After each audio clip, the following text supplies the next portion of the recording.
लगभग 150 दिन हो गए हैं पीएचई डेली वेजरों को प्रदर्शन करते हुए। तभी पुल ब्लॉक किया, कभी जो यहाँ पे कर्मचारी होते हैं कार्यालय में, पीएचई कार्यालय में, उनको भगाया, उस पर कब्जा किया।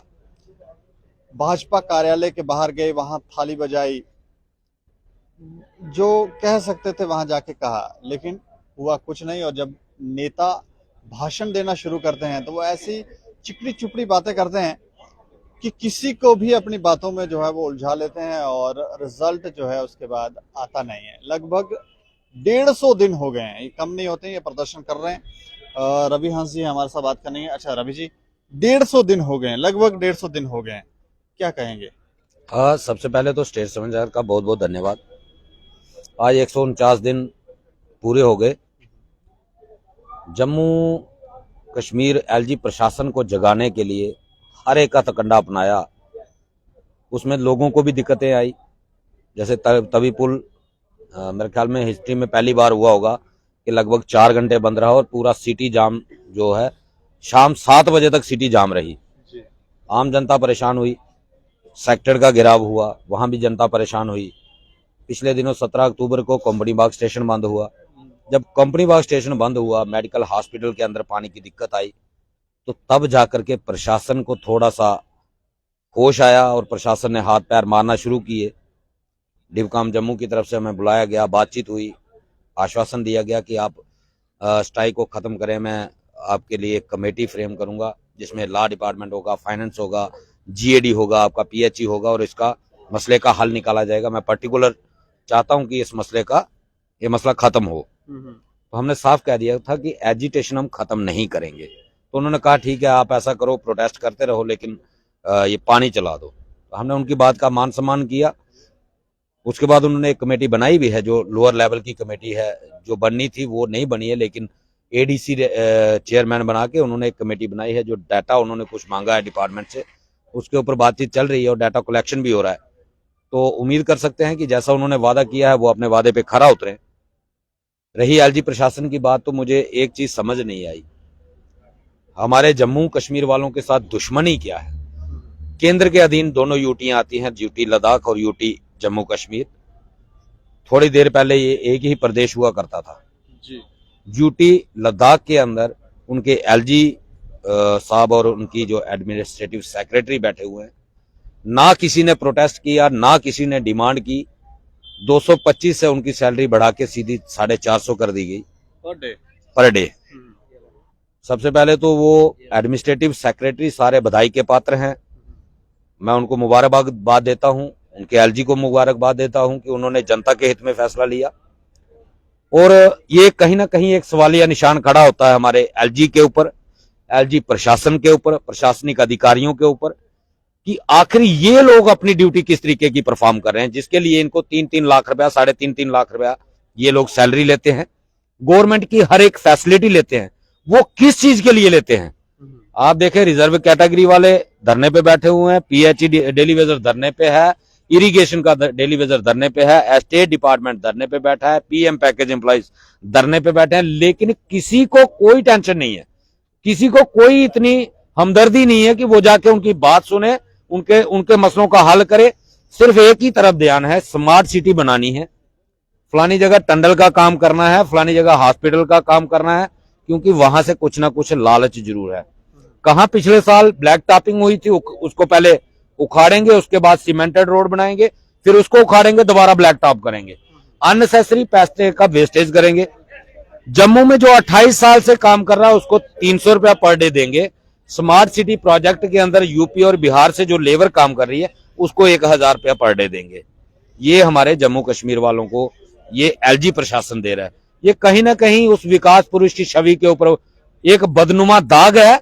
जब एलजी जम्मू आए थे, एलजी उपराज्यपाल बनाकर भेजे गए थे, तो हमारे जितने भी लीडिंग न्यूज़पेपर हैं सब में एक ही हेडलाइन थी कि मनोज सिन्हा जी, जिनको पूरे भारत के अंदर एक विकास पुरुष के नाम से जाना जाता है, उनको उपराज्यपाल जम्मू कश्मीर का बनाया गया है। और आज वो उस छवि के ऊपर कहीं ना कहीं एक बदनुमा दाग बन चुका है कि खुद एलजी साहब 2 बार वादा करते हैं। 11 नवंबर 2020 को राजभवन के अंदर हमारे साथ वादा करते हैं, जिसमें स्टेट प्रेसिडेंट रविंद्र रैना जी मौजूद थे, सांसद जुगल किशोर शर्मा जी मौजूद थे कि डीडीसी इलेक्शन खत्म होने दो, आपके रेगुलाइजेशन प्रोसेस शुरू हो जाएगा। 2 साल से ज्यादा हो गया, लेकिन आज तक कुछ नहीं हुआ। पिछले दिनों गुलिस्तान चैनल के कनक्लेव के अंदर मीडिया में कहते हैं कि मैंने एक कमेटी गठित की हुई है जो इसी माह के अंत तक रिपोर्ट सबमिट करेगी और इन डेली वेजरों का क्या करना है फाइनल डिसीजन आ जाएगा। लेकिन 2 महीने से ज्यादा समय हो गया, आज तक कोई डिसीजन नहीं। खुद जिन एलजी साहब की बातें ही झूठी साबित हो रही हैं, तो मुझे लगता है वो खुद उन्हीं की बातें उनकी छवि के ऊपर एक बहुत बड़ा दाग है। एक भाजपा ने भी कमेटी बनाई थी, जो भाजपा ने कमेटी बनाई है तो आपसे कोई कंसर्न किया, वैसे बना लिया? देखिए, मैं तो ये कहूंगा कि भाजपा ने कमेटी बनाई है, किस नीयत से बनाई है मैं नहीं जानता, लेकिन एक बात जरूर कहना चाहता हूं कि शायद या तो डेली वेजर का कोई अच्छा टाइम आने का, ऊपर वाले की दया से कोई अच्छा टाइम आ जाएगा, क्योंकि अब भाजपा अपने ही बनाए हुए जाल में फंस चुकी है। अब कमेटी का रिजल्ट बताएगा कि क्या आने वाले समय में भाजपा की जरूरत है या नहीं है। इसका सीधा मकसद है केंद्र में सरकार बीजेपी की, एलजी बीजेपी के, और कमेटी बनाने वाला कौन है? बीजेपी। इसका मतलब यह है कि बीजेपी, अगर कमेटी बीजेपी की जो बनाई है ये डेली वेजर को इंसाफ नहीं दिला पाती, तो इसका मतलब यह है कि बीजेपी की जम्मू में जरूरत नहीं है, फिर ये कुछ नहीं कर सकते।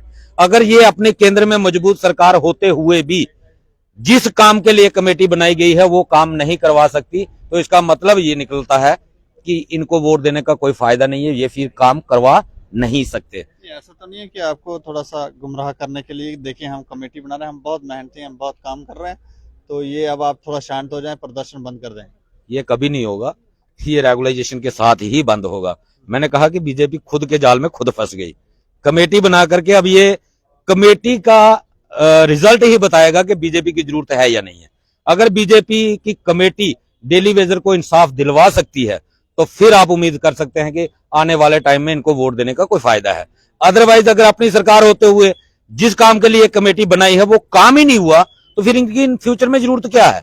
फिर इसका मतलब तो क्लियर हो जाएगा ना, इनकी तो जरूरत ही नहीं है, ये कुछ कर ही नहीं सकते, क्योंकि सरकार तो इनकी है। अगर अपोजिशन की कोई सरकार होती तो फिर कह सकते थे कि नहीं, उन्होंने इनकी बात नहीं मानी। अब इनकी कीमत पता चलेगा कि सरकार, केंद्र की सरकार इनकी कितनी अहमियत समझती है, केंद्र सरकार इनको कितना रिस्पांस देती है, ये खुद क्लियर हो जाएगा। यही कमेटी के डिसीजन में, इसी के रिजल्ट में पता चल जाएगा केंद्र वालों के सामने जम्मू कश्मीर भाजपा की क्या वैल्यू है, इनकी बातों को वो कितना सीरियसली लेते हैं। मैंने पहले भी कहा था कि जम्मू बीजेपी ने 2 गुजरातियों के सामने सरेंडर कर दिया है। अब इनको यह साबित करना है डेली वेजर को इंसाफ देके कि वाकई बीजेपी की जो जम्मू की टीम है इनकी सुनवाई केंद्र में होती है। ये इसी रिजल्ट से पता चलेगा कि वाकई इनकी सुनवाई है या नहीं है, ये खुद कमेटी का जो रिजल्ट होगा वो बताएगा। लगभग 150 दिन हो गए हैं, आगे की रणनीति अब आपकी, आप लोगों की क्या है? रणनीति हमारी क्लियर है, एजिटेशन बरकरार रहेगी, लेकिन इसको तेज किया जाएगा। हम थोड़ा सा वेट कर रहे हैं कि हमारा थोड़ा सा डाटा जो है, जिस तरीके का डिबकाम साहब ने डाटा मांगा था वो अभी कंप्लीट नहीं हुआ है, तो जैसे ही वो डाटा कंप्लीट होता है तो हमारी मीटिंग होगी डिबकाम साहब से, उसके बाद उनका क्या रिस्पांस है उस रिस्पांस को देखने के बाद ही अगला प्रोग्राम देंगे। लेकिन हमारे प्रोग्राम क्लियर है, पैटर्न वही होगा जो 17 अक्टूबर को कंपनी बाग में हुआ था, ये क्लियर है, सरकार के लिए स्पष्ट है।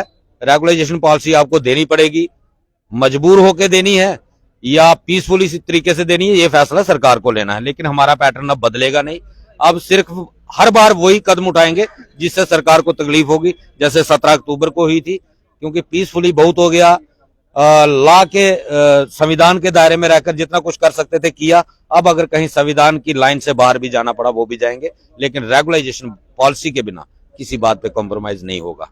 शुक्रिया, धन्यवाद। तो लगभग 150 दिन हो गए हैं इनको प्रदर्शन करते हुए, बड़ी बड़ी बातें कही गई थी कि इनका मसला जो है वो जल्द हल किया जाएगा।